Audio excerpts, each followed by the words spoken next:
தெய்வத்தின் குரல் இரண்டாம் பாகம். வேதம். யாகம் செய்பவர்கள். யாகம் பண்ணுகிறவர்களை பற்றி கொஞ்சம் சொல்ல வேண்டும்.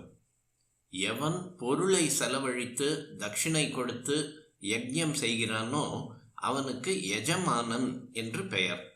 யஜ் என்றால் வழிபடுவது என்று அர்த்தம். எஜமானன் என்பதற்கு ரூட் மீனிங் யஜ்ஞம் பண்ணுபவன் என்பதே.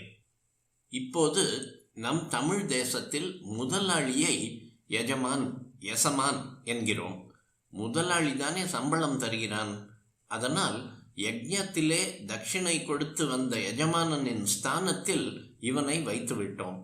சாதாரண மக்களும் இப்படி முதலாளியை எஜமான் என்பதிலிருந்து இந்த தேசத்தில் வேத வழக்கம் எவ்வளவு ஆழ வேரோடி இருக்கிறது என்று தெரிகிறது. இன்னொரு வார்த்தையும் நம் தேசத்தின் ஆழ்ந்த வைதிக பிடிமானத்தை காட்டுகிறது. தமிழ்நாட்டில் ஒருத்தனுக்கு இலவசமாக சாப்பாடு போடுகிற இடத்துக்கு சத்திரம் என்று பெயர் சொல்கிறோம். வடக்கே போனால் சத்திரம் என்று சொல்ல மாட்டார்கள், தரம்சாலா என்பார்கள். தர்மசாலை என்பதன் திரிபு அது. இங்கே தட்சிணத்தில் மட்டும் ஏன் சத்திரம் என்கிறார்கள்? சத்திரம் என்றால் என்ன? சத்திரம் என்பதுதான் சத்திரம் என்றாகி இருக்கிறது. சத்திரம் என்பது ஒரு வகை யாகத்தின் பெயர். அந்த யாகத்திற்கும் மற்ற யாகங்களுக்கும் என்ன வித்தியாசம் என்றால், மற்ற யாகங்களில் எஜமானன் என்கிற ஒருவன் தன் திரவியத்தை செலவு செய்து தட்சிணை கொடுத்து யாகம் பண்ணுகிறான். ரித்விக்குகள் என்ற பிராமணர்கள், புரோகிதர்கள் எஜமானனிடம் தட்சிணை வாங்கி கொண்டு அவனுக்காக யஜ்ஞத்தை நடத்தி தருகிறார்கள். சத்திர யாகங்களில் மட்டும் யாகம் பண்ணும் அத்தனை பேருமே எஜமானர்கள். ஒரு யஜ்ஞத்தில் லோகக்ஷேமமும் அதில் கலந்து கொள்கிற எல்லோருக்கும் சித்த சுத்தியும் அதை தரிசிப்பவர்களுக்கு கூட நன்மையும் ஏற்படுகின்றனவென்றாலும் இதனால் விசேஷமாக புண்ணியம் அடைவது எஜமானன்தான். சத்திர யாகங்களில் ரித்விக்குகளே எஜமானர்களாக இருப்பதால் அத்தனை பேருக்கும் சமமான புண்ணியம். இந்த யஜ்ஞம் தன்னுடையது என்ற உரிமை எல்லோருக்கும் இருக்கிற சோஷலிச யஜ்ஞம் இது. இதை வைத்தே எவரானாலும் உரிமையோடு வந்து எஜமானர்கள் மாதிரி வயிறார சாப்பிட்டு போகிற இடத்துக்கு சத்திரம் என்று பெயர் வந்துவிட்டது. இந்த வார்த்தையில் இருந்து சத்திரத்தில் சாப்பிடுகிறவனை விட சாப்பாடு போடுகிறவன் தன்னை உயர்வாக நினைக்கவில்லை என்ற உயர்ந்த பண்பும் தெரிகிறது. தமிழ்நாட்டில் சத்திர யாகங்கள் விசேஷமாக நடந்திருக்க வேண்டும் என்றும் தெரிகிறது. எஜமானன் தரும் தட்சிணையை யஜ்ஞ முடிவிலே பெற்று அவனுக்காக அதை நடத்தி தருகிற மற்ற பிராமணர்களுக்கு ரித்விக் என்று பெயர்.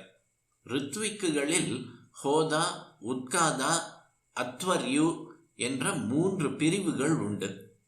ஹோதா என்பவர் ரிக்வேத மந்திரங்களை சொல்லி தேவதைகளை ஸ்துதித்து ஆಹುதிகளை ஏற்பதற்காக அவர்களை கூப்பிடுகிறவர். இவருக்கு உள்ள உயர்ந்த ஸ்தானத்தினால்தான் இன்றைக்கும் யாராவது நல்ல ஸ்தானத்தில் இருந்தால் ரொம்பவும் ஹோதாவுடன் இருக்கிறார் என்று சொல்கிறோம்.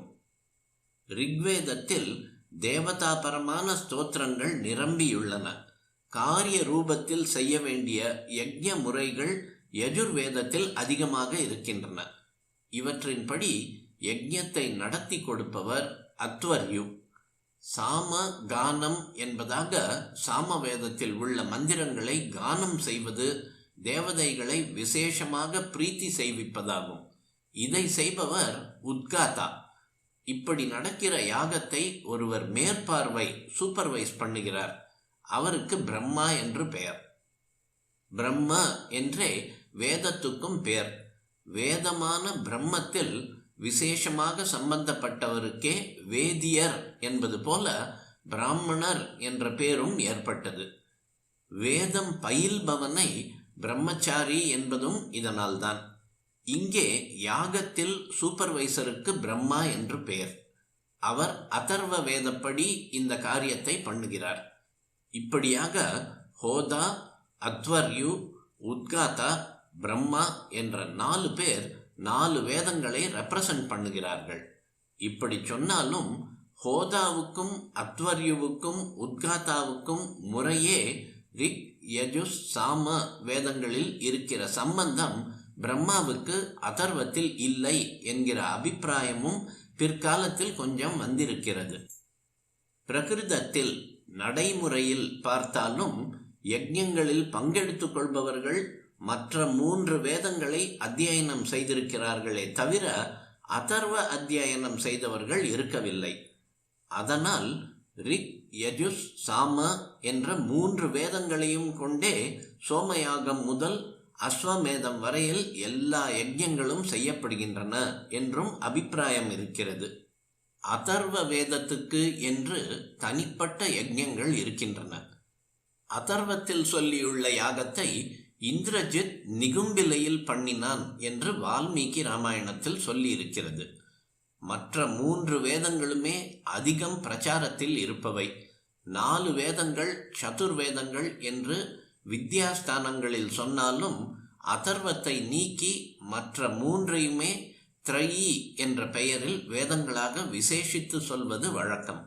சாந்திகம் என்பதாக சாந்தியையும், பௌஷ்டிகம் என்பதாக புஷ்டியையும், சத்துருக்களுக்கு கெடுதலை உண்டாக்குகிற ஆபிசாரகம் எனப்படுபவையுமான 3 வித யாகங்கள் அதர்வத்தில் ஏராளமாக உள்ளன. யாகங்களில் பிரம்மாவின் மேற்பார்வைக்கான கர்மா மிக குறைவானதே. கர்மாக்கள் செய்கையில் அவ்வப்போது அத்வர்யுவானவர் பிரம்மாவை அனுமதி கேட்பார். அதற்கு பிரம்மா ஓம் என்று சொல்லி அனுமதி தருவார். சோம யாகங்களில் பிரம்மாவுக்கு சற்று அதிக பங்கு உண்டு. இவைகளை அதர்வ வேதம் விதிக்கிறது.